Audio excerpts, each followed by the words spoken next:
إن الحمد لله نحمده ونستعينه ونستغفره ونعوذ بالله من شرور أنفسنا ومن سيئات أعمالنا من يهده الله فلا مضل له ومن يضلل فلا هادي له أشهد أن لا إله إلا الله وحده لا شريك له وأشهد أن محمدا عبده ورسوله.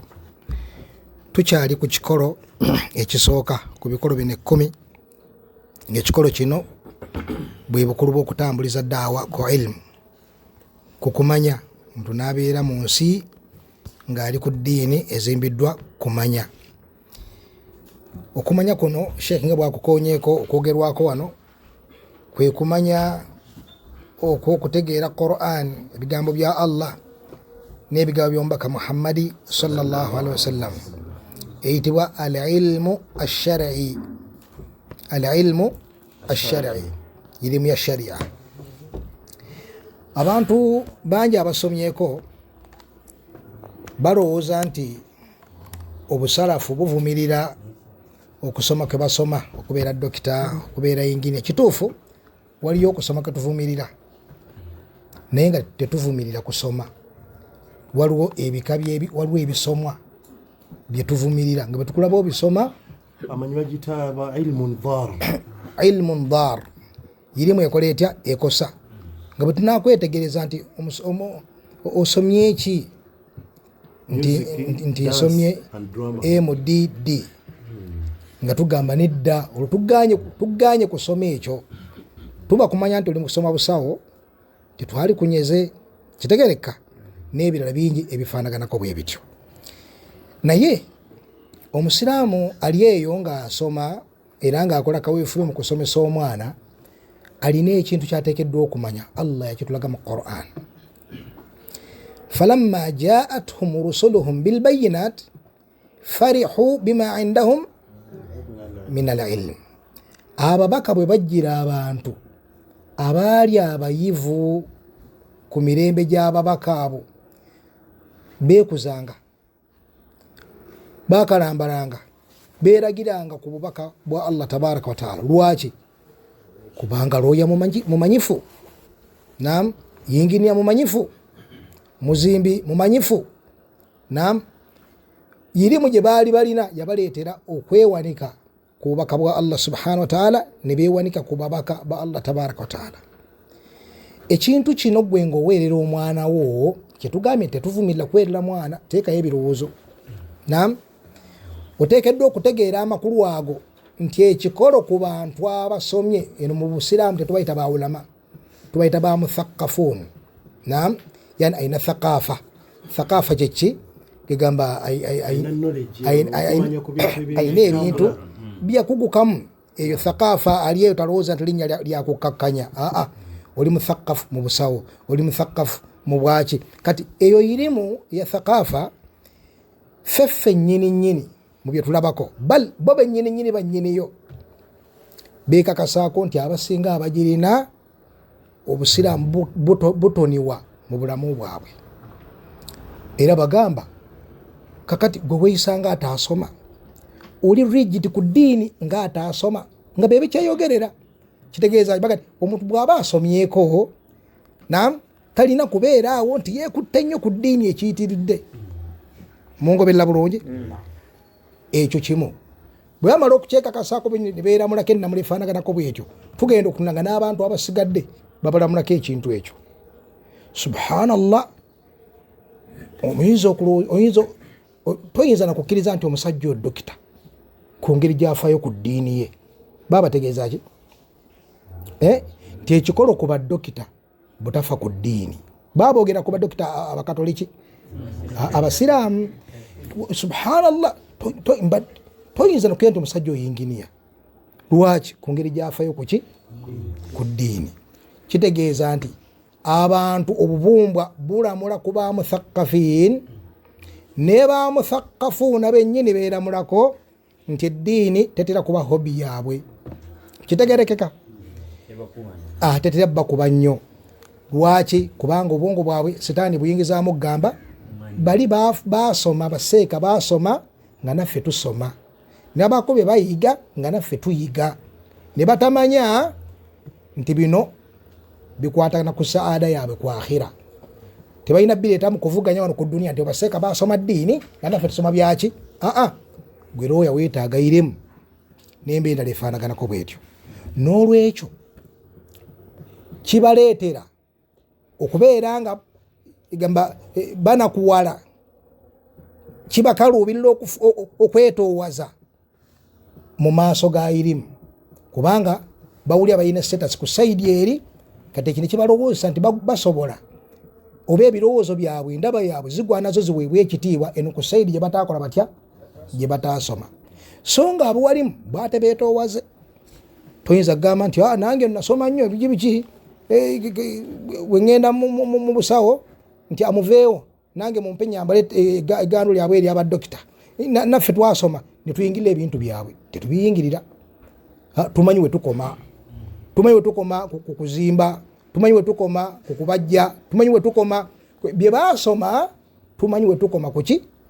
Oleeta akasimu mukulu kasimu kaako simanyi kyankalanyeeko ennaku zino n'otuula wali katebe. Dokita omwana wange yo ennaku zino ndaba agugumuka ekiro oba akola atya simanyi mpuliraayo kya nga tuula wali katebe n'ekkanzu n'emyaka gye wamala ng'osoma obusiraamu. Lwaki omanyi wokola otya? Kati bannaffe abo tubabanja era tubasaba okubeera nga nabo bamanyi we bakoma ku nsonga z'eddiini. Tewateekayo birowoozo kusoma ddiini, beera mwetoowaze. Eri oli munene, eri oli wa kitiibwa. Ku saidi eno oli wa kitiibwa nga weetoowaliza amateeka ga Allah. Teri kintu kirabisa bubi muntu ng'okupretendinga okumanya ekintu nga takimanyi. Ogamba okwefuula nti amanye ekintu nga takikola atya, munnange kimulabisa bubi nnyo. Ate teri kintu kiwunda muntu ng'omuntu okubeera ng'ozze wali n'omanya wookoma n'otuula wali tokola mawano, tokola maki. Jazakumullahu khairan. Mwekyo omukadde waffe barakallahu fiiki nti osanga abantu bano Allah bawadde ilmu eyo ng'ate ayagala okuwabula baseeka. Era ensonga nga zigwawo mathalan waliwo ennamula enjawulo naye n'omulaba olw'okuba agamba nti omanyi twakola bwetti ne bwetti nga yayagala atereeze. Nze ndaba ennamula eyo teyali badde bweti. What I see n'omulaba oluzungu lujjamu awo sincerely what I think these sheikhs we have ogenda omulaba ng'akulaga nti gatuyira oba balina okubawo enteekateeka oba batereeze basheekhe oba. Era lumu sheekhe atuyimiza nti balina we baali basheekhe b'amaanyi nga batambula mu mmotoka. Ensonga n'eggwawo nga nnene. Basheekhe baali bagenda mu rihla yali bagenda balina ebitabo bagenda okusomesa era n'ebitabo batambudde nabyo. Kati ensonga amasala ne gajja basheekhe ne bakubaganya ku masala ago. Sheekhe agamba kino sheekhe ne mutuufu ne gabalema ne bagamba naye gajja twetaagisa tukole ki, tumale okuddayo waliwo ekitabo bwe kiti nja kiki. Kaakati mu mbeera eyo duleeve yali abatwala ye yawe ennamula naga nti akusinziira kiri bwe kine bwe kiti naawe ennamula enfu naye nga kiye kwangu alaba nga naye alina kyasobola okukola ki. Baseeka ensonga baze naye nga ye alaba yalina okukola ki. Eyo eba nsobi omuntu okubeera mu mbeera efaanako bwetyo akuguseeko ko mu byeduniya kye n'ayagala n'ebyeddiini yaba alamula.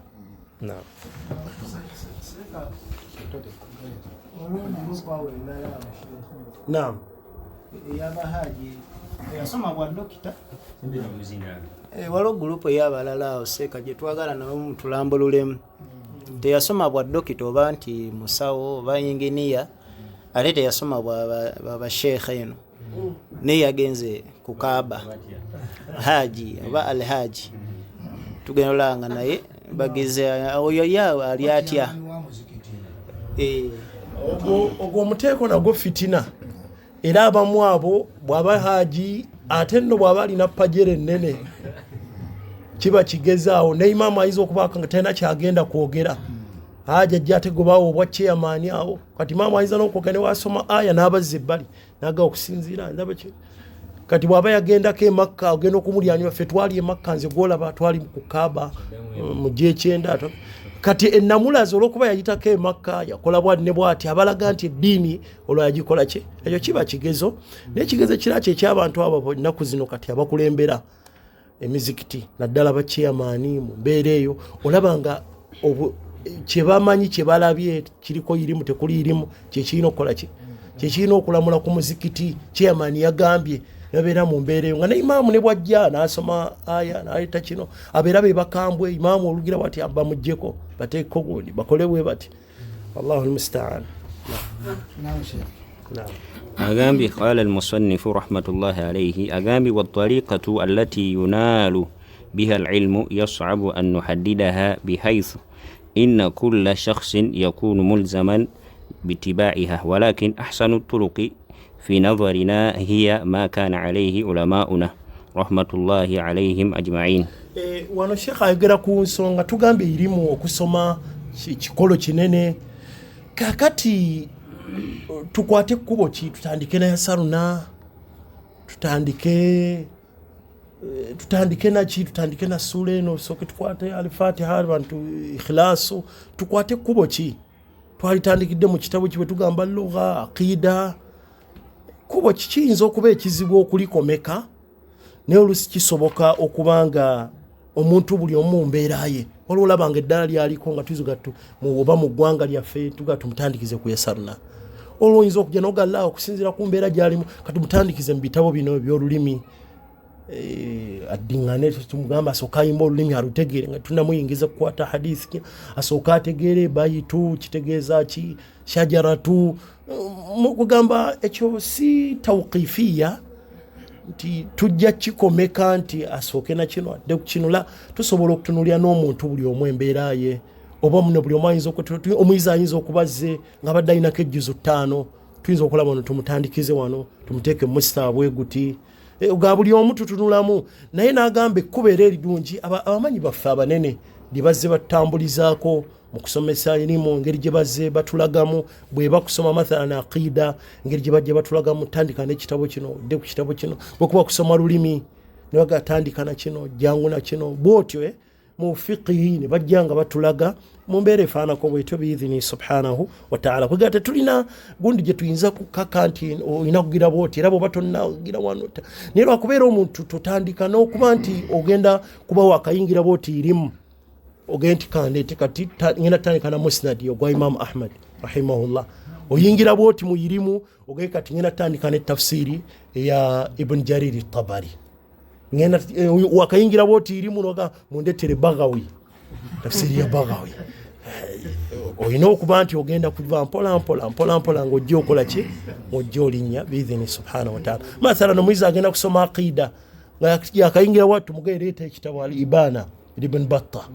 bwe tuba tumutandikiza olusi kiyinza okuba ekiki ekizibu mu layini eyo naam agambye nti wafi hadha ngeri y'ekkubo omuyizi waffe Uganda olaba twali mutandikiza tutya ndowooza kibeere kintu kiri khas kyetulowoozezaako inshallah tujja kuba tukyogera mu kifo kyakyo inshallah barakallahu fik.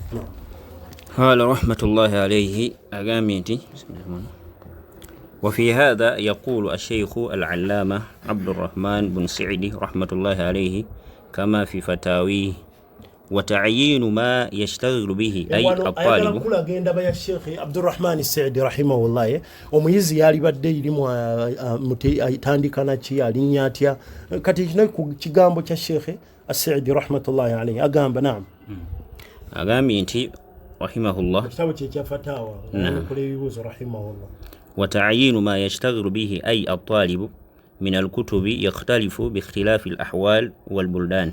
omuyizi mu mbeera gye yali badde asoma mu bitabo atandike na kitabo ki adde ku kitabo ki kiyinza okwawukana okusinziira ku mbeera z'omuyizi omuyizi ali mu mbeera ki ne kitundu mwawangaalira eggwanga lyalimu tumugambe nti kale okusinziira ku nsi yaffe watandika na kino oba okusinziira ne ku mbeera y'omuyizi omuyizi atujjidde talinayo wadde ne alifu tajirina talinayo wadde ne al-Fatiha tusobola okulaba okusinziira embeera y'omuntu oyo gy'alimu n'eggwanga ly'alimu oba agenda kumala kiseera ki naam alina omwaka ogumu aweebwa ebyo ebigenda omugasa mu mwaka ogutya aze nga tumulaba nti ajja kubeerayo emyaka 10 aweebwa ateekebwa y'oyo alina obudde obuki obuwanvu naam أقامت والحالة التقريبية في نظرنا هذا mumbere y'okusembereza ku ndaba yaffe Sheikh agamba Sheikh Said rahimahullah nga tugeza okusembereza ensonga eno naam أن يجتهد طالب العلم في حفظ مقررات الفن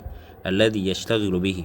bw'abaako fanni nti mathalan kati yagala kukwata aqida gye twagala omuyizi ono muteekamu tugezeeko okulaba nga emiqarrar mutuni oba ebitabo ebisengeke mu layini eyo ajja abifaako mpola mpola naam أنت فإن تعذر أو قصر عليه حفظه لفظا لفظا فيكرره كثيرا حتى ترسخ معانيه في قلبه. waba alemereddwa n'obikwata tuyinza omugamba mathalan katugambe ekyokulabirako mu hadisi ne tumutandisa ne 40 an-Nawawi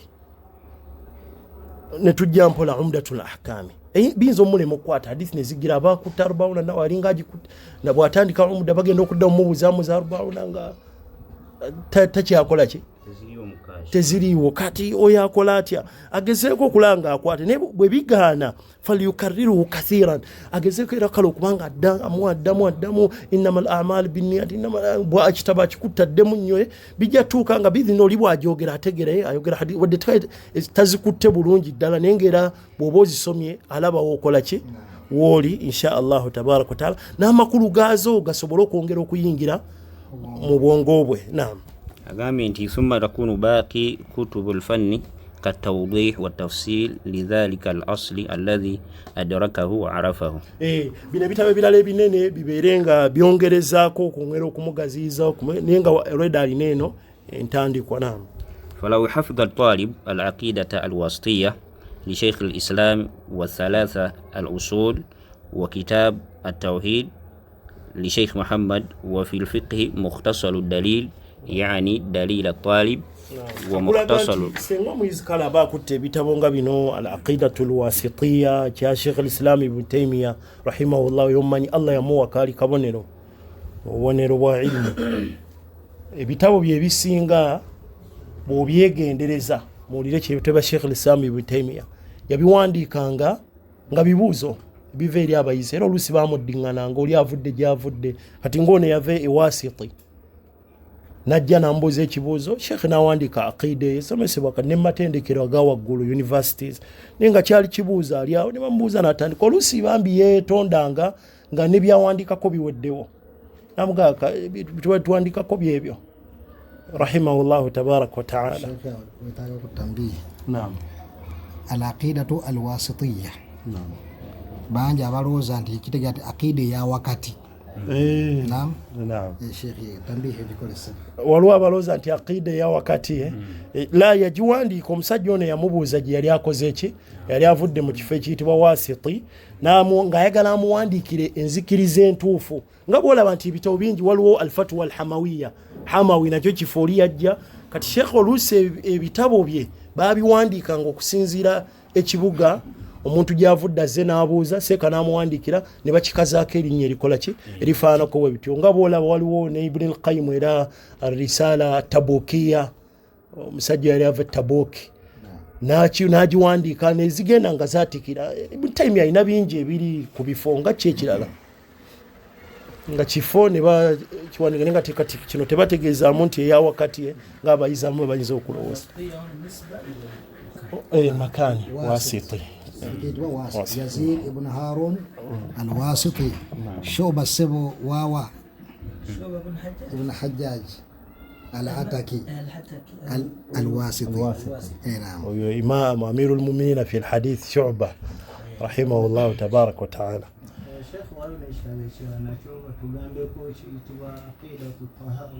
Tahawi imam Abu Ja'far al-Tahawi naye akiwandiika ekifo Tahawi nisba ila Tahawiya wa thalathatu al-usul kichani thalathatu usul kichani naam Muhammad bin Wahhab wa kitabu at-tauhid nacho cha Sheikh Muhammad naam tafadhali Ada kulaga ku bitabo abayizi tusologa nti kati bakwate ekitabo kino mu mbeera efaanako bweti wadde wali waggula amaze okukulaga tusobola buli muyizi otutunulira embeera ye katumutandikise ku kino era sheekh ndowooza mu mbeera eyo olw'okuba eno ensonga esinga nnyo okugasa batulabu la ilmu ate batera okubaamu ku luwarabu tugenda kujabulajabulamu katono insha allah wano wetutuuse biidhinillahi tabaaraka. أغامبي ومختصر المقنعين لو يعني الزادة وفي الحديث بلوغ المرام وفي النحو الآجرومية ويجتهد في فهم نعم ويجتهد في فهم هذه المتون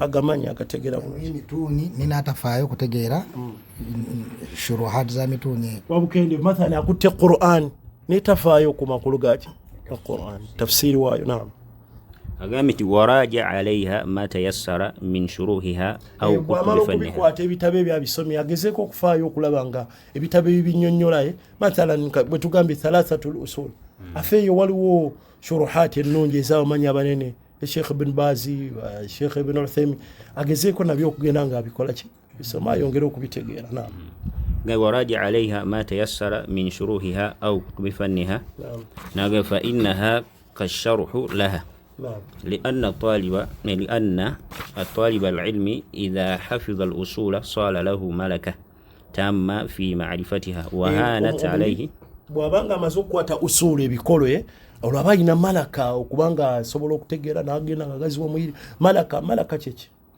yani abafunye obusobozi obwo okubanga asobola okugaziwa ennono. Abantu wahanat alayhi kutubul fanni kulluha as-sighar wal kibar mathalan abadde asomyeko entandikwa mu aqida naye nga asomyeko ebitabo bibiri bisatu inshallah ogenda okulanga n'ebirala bimwanguyira kuba ebiri wano byebiri ne wano ogenda okulanga mu layini eyo yanguyirwa biidhini subhanahu wa ta'ala. ومن ضيع الوصول ومن ضيع الوصول حرم الوصول eyo kaida nungi nnyo omuntu usulu wazisuulawo emisingi wagisuulawo tagenda tuuka ate eri waggulu misingi bwe gifa eno wansi misingi mathalan oba mathalan mu lugha nkati nga mu lulimi misingi gifudde kizibu otuuka kuba nti olulimi alutegeera mungi mu aqida era bwe kiri usulu eno wansi bwe zoonooneka nazisuula usulu waggulu eno okutuuka kugenda kuba kuzibu. فمن حرص على هذه العلوم النافعة واستعان بالله أعانه وبارك له في علمه ومن سلك في طلبه للعلم غير الطريقة النافعة فاتت عليه الأوقات. omuntu ilimu bw'otakwata makubo malungi oyinza n'okwonoona obudde n'ogira ottagala eno odda mu kino kati gezaako okulaba nga obudde obukozesa buki bulungi okwata amakubo amalungi mu kunoonya ilimu. ولم يدلك إلا العنى كما هو معروف n'ogira ng'ottagalako eno bw'okwata eno bw'odda eno genda kumaliza okoya ate nga ku gye biggweera tolina kyogenda kuvaamu nakyo. bimu ku ebyo ebiriwo ye muyizi okutuuka ewali irimu kakati teri kubuusabuusa ng'omusuubuzi ye bw'atuuka ewali ebyamaguzi naam khalas ajaruna ndi mutuufu.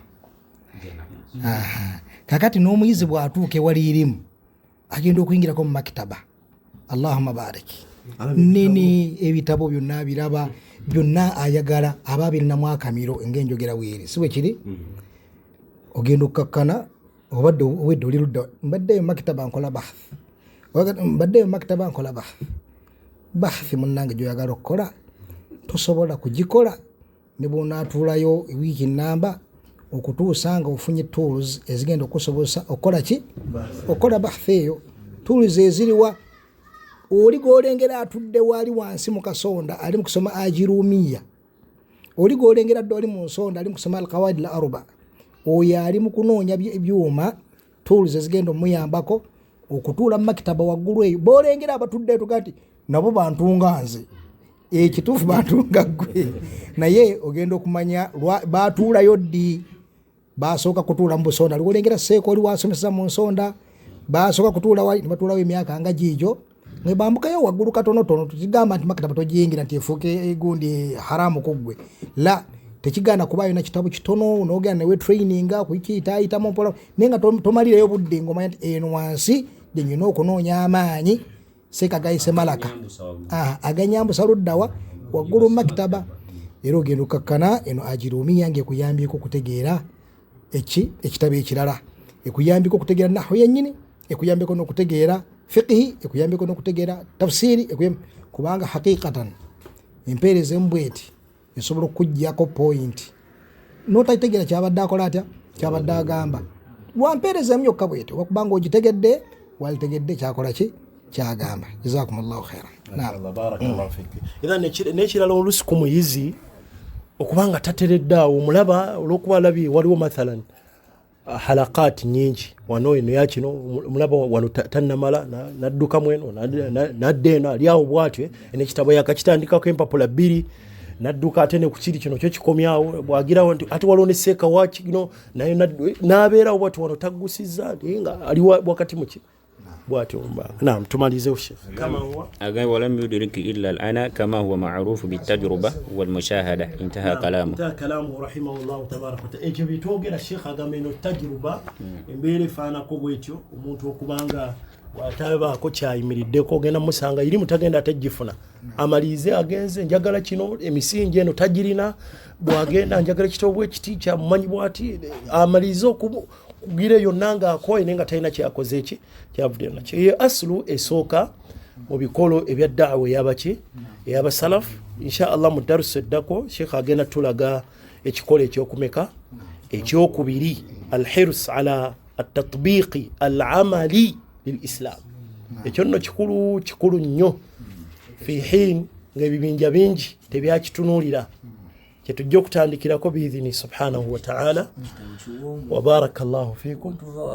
oba watulaga ate waddako nti woba omunyo so tukiteekako omulala wetulaga ate wabeera wakulu nnyo okusinga tuba tukoze tutya wetuba tuvudde kakati Sheikh era wano wakulu nnyo nga tumaliza kirasi monita atugambye tulinayo budakika nga buna bwe kiri ssebo ziri 3 ssebo kakati era mu mbeera emanyiddwa ku muyizi nti mutuufu aba yayaana nnyo okunoonya okumanya mu bimu ku ebyo ebikolebwa nga bibaamu ensobi kwe kubeera nti bw'ayingirako mu makitaba katulina eri gye tulabye ey'obwereere ojja n'osoma ebitabo bingi biri awo omuntu ayagala abisome naye ate waliwo bino zino ezitunda ebiki ezitunda ebitabo ogenda okakkana nga akantu akaali mugasizza mu kufuna endasi asobole okusoma nga atebenkedde bulungi kafatta kaliimu akafaanaganako bwe katyo akatunda akawago kamenvu kali katubiza eri eka ogenze wa Sheikh yenna tugambe nti wagenze wa Sheikh Abdallah naam naye wabbali batundawo ebiki ebitabo kakati naye nga togenda kusobola kutegeera byasomesa munnange ng'enjala ekuluma si bwe kiri kakati ogenda okakkana nga sente azimalidde mu ggula ebitabo olw'okuba abyagadde abamu yenna ayinza n'okuwulya essanyu okubeera nti abiina bingi mu ddiiro si bwe kiri naye nga haqiqatan tagenda kubisoma imma olw'okuba nti biri bunaayira nnyo essaawa y'okutuuka obigasibwamu eri mu maaso nnyo ogenda okakkana nga yeemalako ebintu ebiyinza omumugasa mu kkubo liri okunoonya okumanya naam olw'ekitabo kiri kyaguze sente azeemazeeko kitegereka so nga wano marahala eno omuntu kyeyeetaaga byebitabo bino ebisomesebwa kyosoma kyogula n'otereka tekigaana si kamogo okubeera nti kakeesiko ebitabo ebirimu era omuntu asobola nnyo okubeera nga mu asal ng'ebitabo byalina bye biri mu kakeesike ate oli n'abeera n'eddiiro nga gazi lirimu masha Allah n'emijalladi naam ennaku zimanyi aba social media okwekwatira omwo neyetunuzaamu kamera ogenda okuna emabega nga bitabo wali bitabo yasobola okubeera haqiqatan nga ali ku bulungi obwo ate abamu ng'eringanga background ya TV ng'eringa background ya TV n'olwekyo bannange okubeera nga tugula mu bitabo ebyo byokka byetwetaaga mu kiseera ekyo then essaawa egenda kutuuka haqiqatan ng'ekitabo kye weetaaga ng'oli ku mbeera yakyo yennyini okigule okiganyulwemu mu kiseera ekyo oleke kubeera nga okozesa ensimbi zo mu kintu kiwali badde ekyali bali kisinga okubeera ekyomugaso okusinga oggula obuguzi ekitabo ekyo n'okitereka kitegereka. waffaqa llahu aljami lima yuhibbuhu wa yardah walhamdulillahi rabbil alamin.